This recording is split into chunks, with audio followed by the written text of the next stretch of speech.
Tally-ho everyone, like a toddler handed a loaded Uzi, I've been given the opportunity to share the upcoming release of DCS Normandy with you. In the first of my 2-minute tours, let's take a look at the Channel Islands. I'll start at Needsore Point, overfly the Isle of Wight, and then head northwest across the channel. Since lighting is a huge part of the update, I'm going to show different times of day and different conditions. By the way, this is my first Spitfire takeoff in a long time, so it's a little bit sloppy, like watching the police arresting your mum. As soon as I got airborne, the first thing to really strike me was the quantity of objects on display.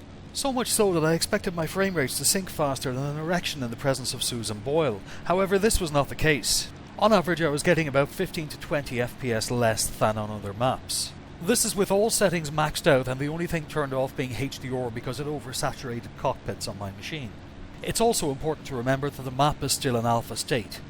The new lighting engine is astounding. It's enough to put a horn in a corpse. I've tested numerous lighting conditions and it hasn't failed to impress me yet. Only on crossing the channel does one become aware of the size of the map. It's set on a 1:1 scale and it feels vast, particularly in propeller aircraft.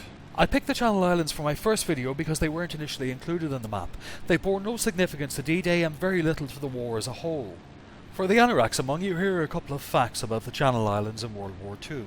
The Channel Islands were the only part of the UK captured by the Nazis. The Channel Islands were not liberated until the Axis surrender in 1945. Despite the local policy of tacit cooperation and private resistance, we know a lot of local girls couldn't resist polishing that Stahlhelm for Fritz. So much so that at least 800 children were born to German fathers, and the Germans became so worried they set up a knocking shop. On that note, I thank you very much for watching. Don't forget to dislike or tell me to go fuck myself below.